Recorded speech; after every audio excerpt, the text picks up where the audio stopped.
So my presentation has lots of overlapping with the first presentation, so I hope to be able to be on time. Oops. Oh, too many. It's very sensitive. So, okay. I would like to start with the definition of social protection. This morning we talked about many definitions, but I don't remember anyone coming here and saying, look, social protection is this. And basically, that happens because we have no consensus on the definition of social protection. So each organization actually having the website, the working definition they're going to work with. Even ILO, they have a definition for social security. It's not very clear what social protection means for ILO, even though now they have a social protection department replacing the social security one. So us at IPC, we also have a working definition of social protection. And basically, this working definition is useful for us because we try to make a link between the definition of social protection and the whole idea or the wishful thinking of inclusive growth. And one of the basic things for us is that we want to see social protection as a long-term policy, as one of the building block policies in the development process. Therefore, it cannot be seen as a simple short-term safety net. So it's not like a quick fix exposed when you have a crisis. So social protection is something that is there. Then when a crisis comes, it is there to prevent the worst consequences in terms of human capital and human development of the population and the citizens of the country.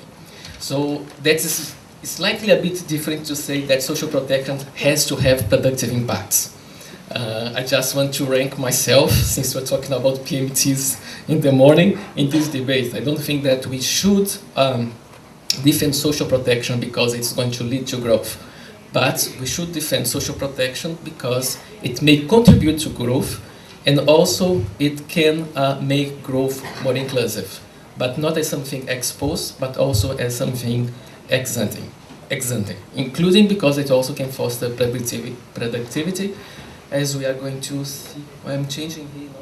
So basically the definition that we use is a set of actions that are publicly funded. So we have a link with the title of this conference that's about public policy. So we look at social protection as one of the building blocks of public policies for the developmental process. So it needs to support individuals and families in addressing vulnerabilities over their life cycle. To help, especially the poor and the vulnerable, to build resilience, to respond to crises, hazards, and shocks. Then we have a little bit of the World Bank here as well, as Sarah was mentioned yesterday.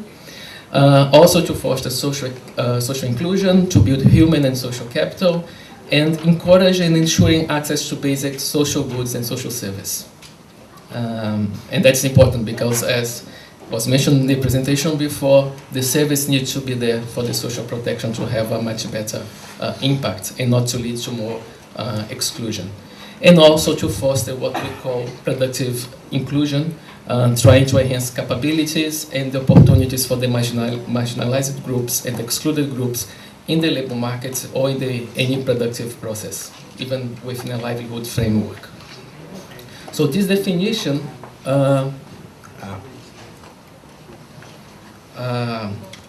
includes all the traditional ones that were used to, as we saw in the ADB presentation yesterday.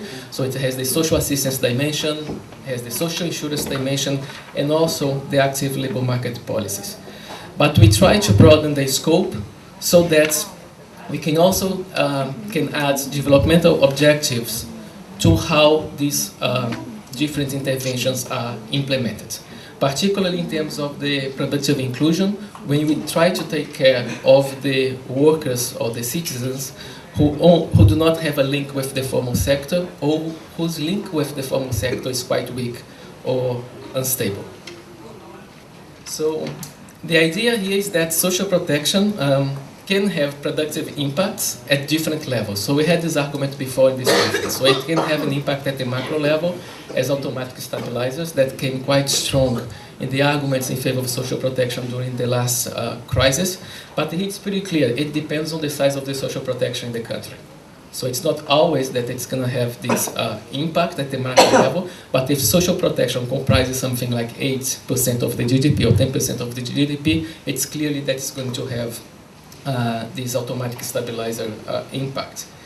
It also may have an impact at the meso level in terms of fostering the global economy and also in terms of building assets. When you have, for example, employment guarantee schemes that are a bit different from the public works. That's one thing that we didn't discuss here, but there are differences between public works and employment guarantee schemes that are quite relevant for not only for the development process, but also for a citizenship approach to social protection, or a rights approach to social protection.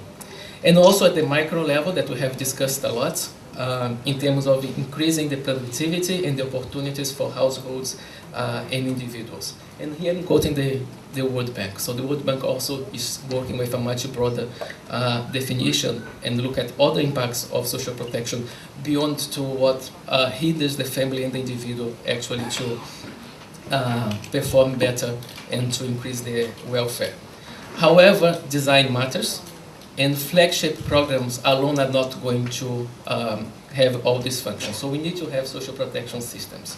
And I think that there has been this move in the whole discourse of all the agencies, including the World Bank, in terms that we need to have social protection systems that are much more integrated.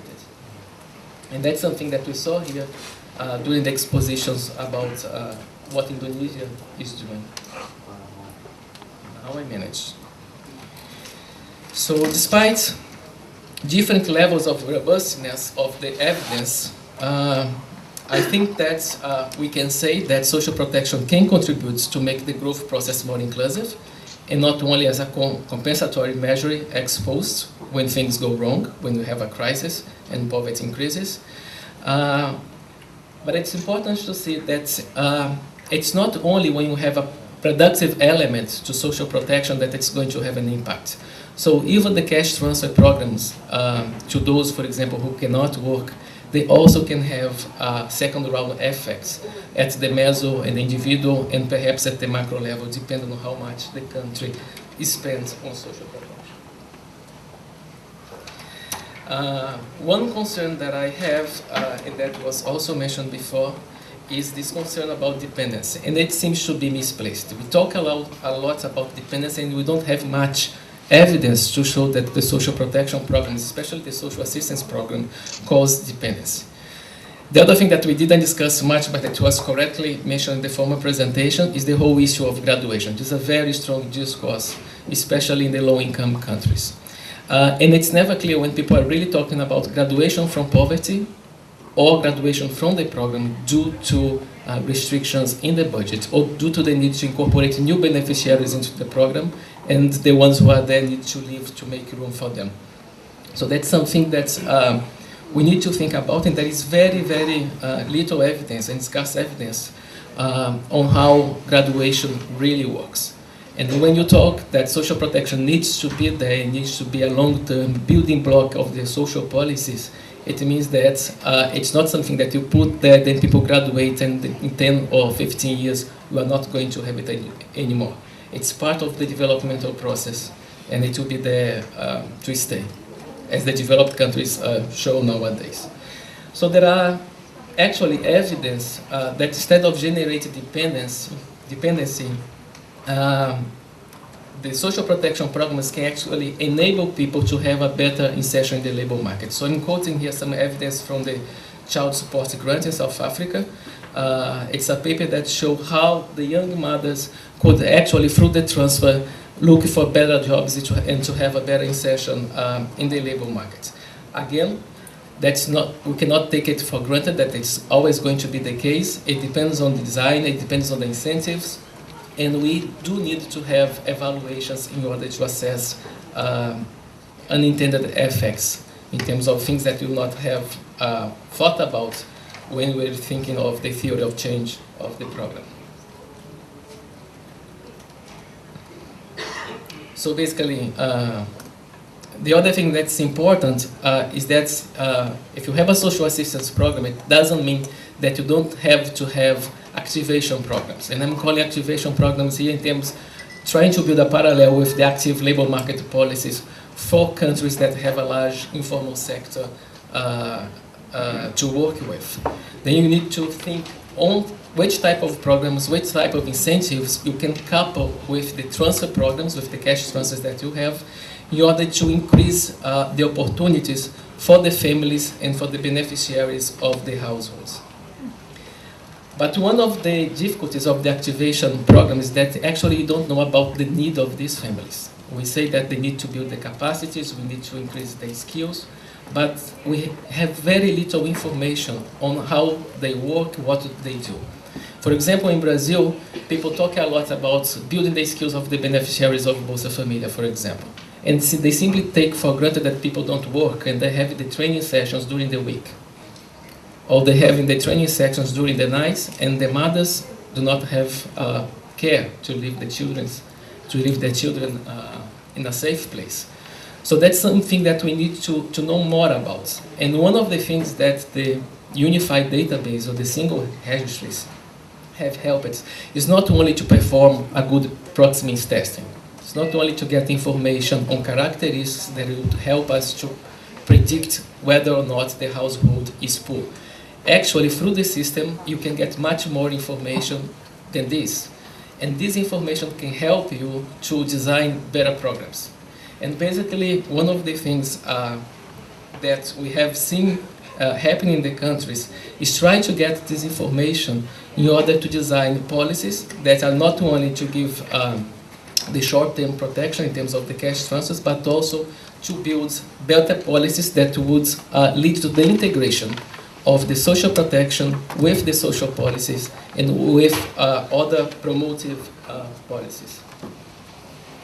So in Latin America, we have seen the large use of this database during the recent financial crisis in trying to make these links. So it's not only the program that transfers the cash, it's also the program that tries to integrate the beneficiaries of the cash with an array of other programs in other sectors. Here, the big difficulty is actually to bring in the other ministries and the other departments to look at this registry and try to think of policies that could be integrated with the cash transfers. One thing that also prevents many countries or many policymakers in countries to start to think about it is basically they say that it's quite expensive, it's quite difficult, and you need to spend lots of time to build it. And that's true. It's not simple to have this type of unified database. But I think that the example of Indonesia shows that if you are persistent, you can improve it. And you can be incremental in terms of improving the quality of the data sets and improving the quality of the tools that you build based on the information of that data set. And then it can increase the effectiveness of the social policies. So basically, these databases, they exist not only to improve, to avoid, for example, avoid duplications or to reduce inclusion and exclusion errors, but they can also be used to improve the coordination of the policies and therefore enhance the impacts of the programs. They also may be used to do evaluations, and not only the impact evaluations, but also process evaluations. And that can inform the program, it can inform the redesign of the program, and can help refocus on the objectives of the program. And they may be much cheaper than paying very expensive impact evaluations, sometimes done by people from outside the country without much knowledge about what's going on there. It's also important to recognize that the countries have different capacities in implementing the social protection programs and also the activation programs that I'm calling here employment programs. So it may be easier for the middle-income countries like we saw in Latin America or perhaps here to implement these programs because they do have the fiscal space and they can find the fiscal space to develop these programs. For the low-income countries, it may be much more difficult with a tighter fiscal space and also due to the dependence on grants, on ODA.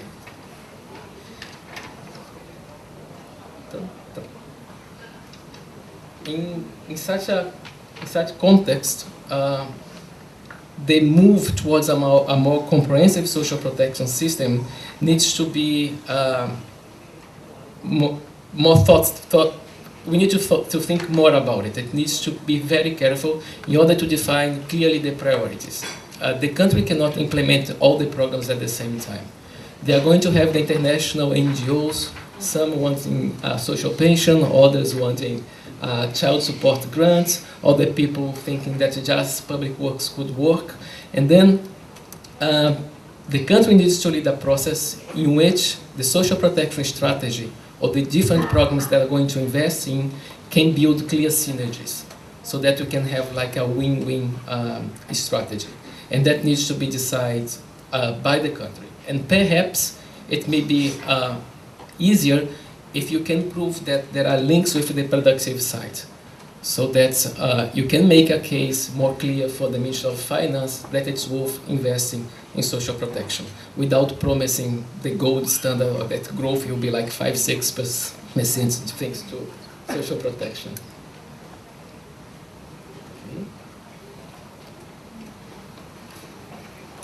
Okay. And finally, Finally, one observation on the South-South lane and South-South cooperation that we didn't talk much about here, but people were talking in the corridors. One of the problems that I see in this knowledge sharing process is that much of the interest when a country visits other countries, that it goes people very specialized. So they want to know precisely about that detail in a program, and people are not discussing about the social protection systems. What are the different strategies that can be integrated? So I think that the learning and the knowledge about the program should be a bit more broadened. Even in the case of Brazil, most of the people only know about Bolsa Família. They go to Brazil to learn about Bolsa Família, and the Brazilian social policy is much broader than that. And perhaps the impacts of Bolsa Família that we know, they were only possible because of the other policies that happened before or that are happening together but people are not talking about. So that's one of the challenges that I see in terms of the South-South learning is actually to be much more comprehensive in the way we try to frame successful stories. And I think that would imply a great effort by governments, by practitioners, and by researchers in order to develop appropriate tools to have this dialogue, and also something that Sarah was saying that yesterday, that we need to develop tools to do this type of evaluation. We are quite used to do evaluations of single programs. We are we don't have much knowledge on how to evaluate the systems and how the systems are performing. Thank you.